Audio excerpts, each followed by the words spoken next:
On Monday, the president welcomed King Abdullah II of Jordan to the White House.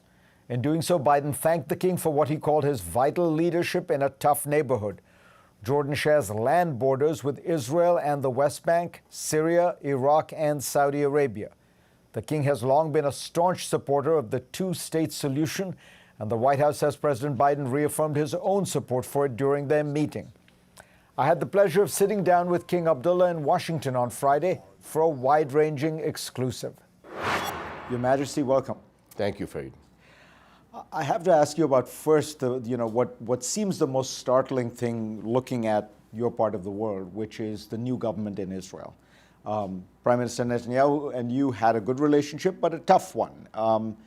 The new Prime Minister, however, is somebody, Naftali Bennett, who says explicitly that he rules out the idea ever of a Palestinian state. In fact, he's talked about Israel annexing the West Bank. So how do you look at that new government, and where do you think the prospects for peace are? Well, again, Farid, we've known each other long enough to know that we always look at the glass half full. And coming to the United States as I think the first leader from that part of the world, it was important to unify messaging because there's a lot of challenges, as you will know, and we'll probably get into. So it was important for me not only to meet with the Palestinian leadership after a war, which I did with Abu Mazen.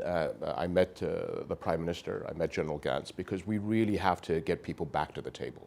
So under that umbrella of how do we get Israelis and Palestinians to talk, maybe understanding that the challenges that this government may not be the most ideal government to, in my view, a two-state solution, which I think is the only solution. How can we build the differences between Jordan and Israel, because it has not been good. But more importantly, from my view, is getting the Israelis and Palestinians engaging again.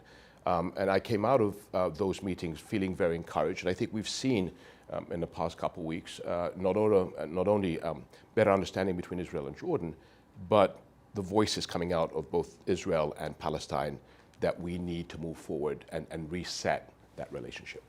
Do you think that the Israelis can maintain the situation as it is, which is we have all these Palestinians in the West Bank and Gaza. Israel has suzerainty over them, but they don't have political rights.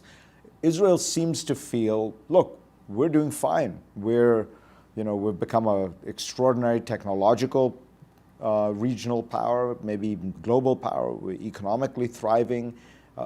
The Arabs are making peace with us, even though we haven't moved on the Palestinian issue. Can't Israel just keep doing what it's doing?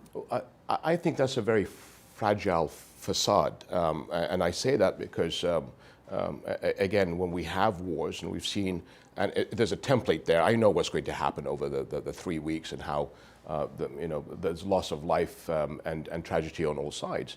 This last war with Gaza, I thought was different. Since 1948, this is the first time I feel that a civil war happened in Israel. When you look at the villages and the towns, Arab Israelis and Israelis got into conflict. And I think that was a wake-up call for the people of Israel and the people of Palestine, that unless we move along, unless we give hope to the Palestinians, and again, part of the discussions that we've had with our Israeli counterparts is how do we invest in the livelihood of Palestinians? Because if they lose hope, and then, God forbid, another cycle, the next war is going to be even more damaging.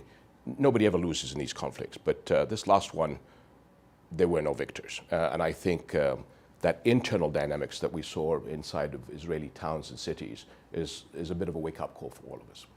Dori Gold, influential advisor to Prime Minister Netanyahu, recently said Jordan needs to start thinking of itself as the Palestinian state. In other words, there is a two-state solution. The Palestinian state is Jordan. I think the implication would be, of course, you have 60–70% Palestinians. You could absorb the Palestinians in the West Bank. This has been touted before, but here you have a fairly influential Israeli saying it. What's your reaction? Well, again, that type of rhetoric is nothing new. And basically, those people have agendas that they want to do at the expense of others. Jordan is Jordan. We have a mixed society from different ethnic and religious backgrounds. I would maybe contest the percentage and the figures that you had mentioned. But it is our country. The Palestinians don't want to be in Jordan. They want their lands, they want their football team, they want their flag to fly above their houses. And so that takes us into very dangerous rhetoric. So as you alluded to, if we do not talk about the two-state solution, then again, are we talking about a one-state solution?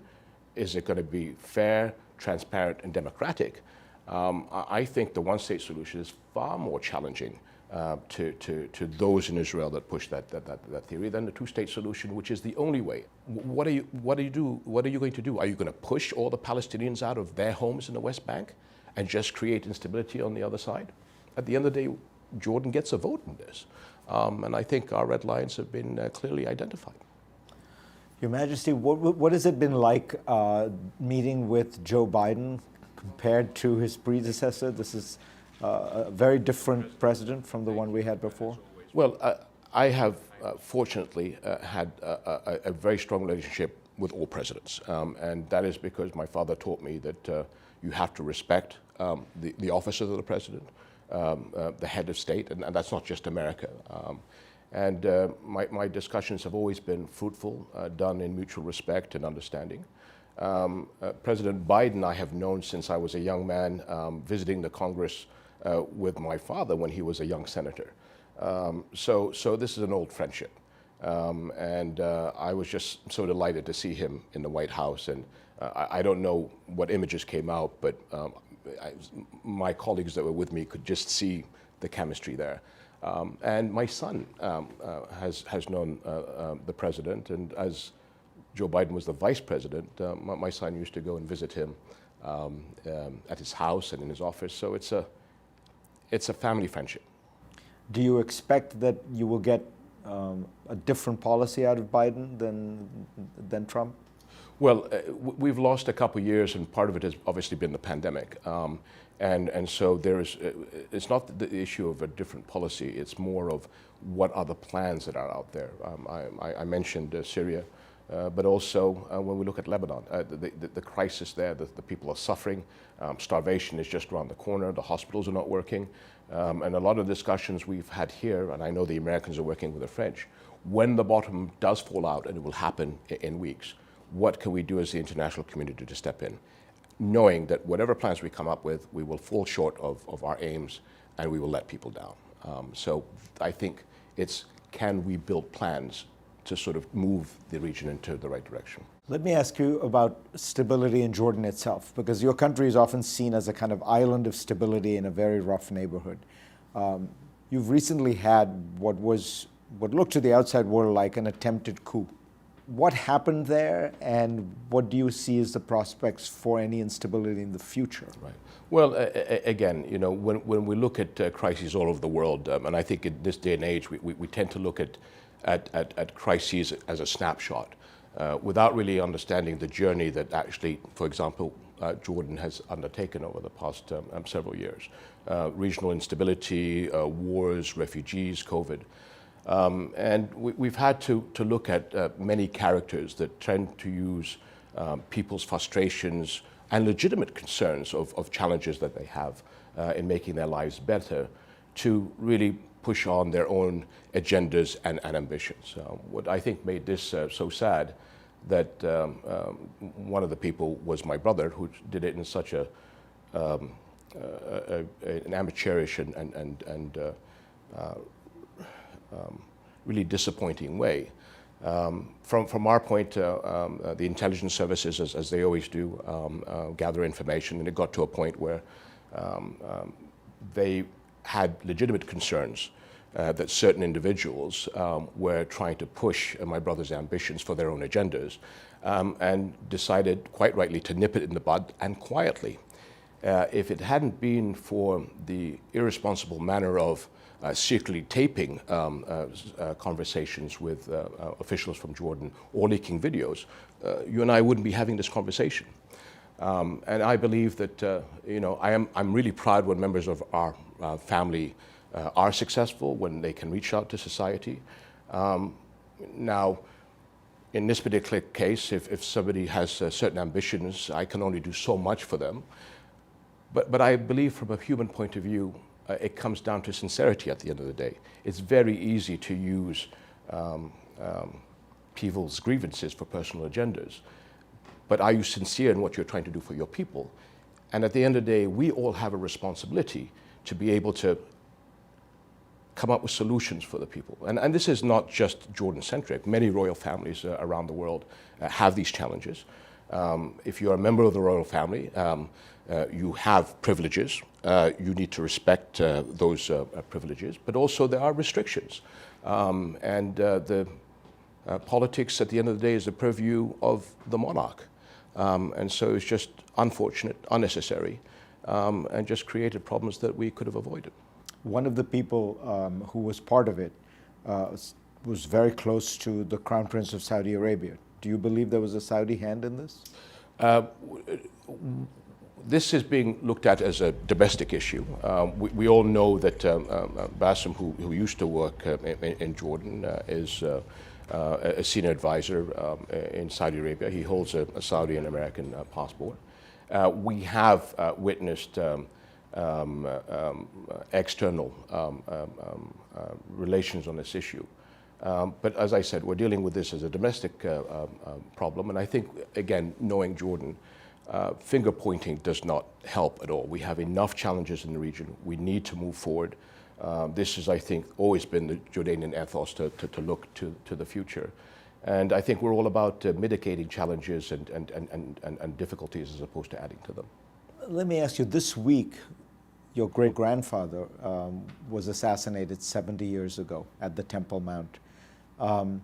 Does it feel to you as though in those 70 years things just remain the same? Do you feel as though things have gotten better, particularly on the issue? I mean, he was assassinated by Palestinian gunmen.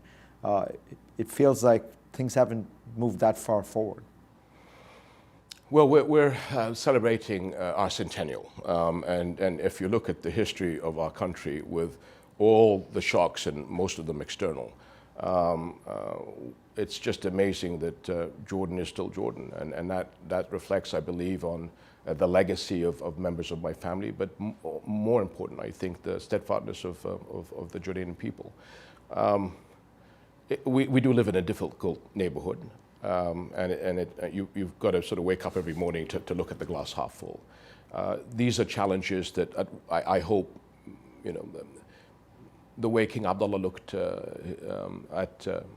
at regional politics of trying to bring people together is what my father inherited from him and what I had inherited from my father, and my son has inherited from me. So as difficult as the challenges are, I believe that we can come together. My great-grandfather, as you said, was killed on the steps of the mosque in Jerusalem. What we've all been about always is looking at Jerusalem as a city that brings Muslims, Christians, and Jews together. And it's just inconceivable for me why we would want anything else. And so my role, my son's role, will continue to be how do we make this a city of hope, a city of peace, and bringing people together. And hopefully that reflects to other policies as we deal with challenges around the Middle East. Your Majesty, it's always an honor and pleasure to talk to you. Thank you.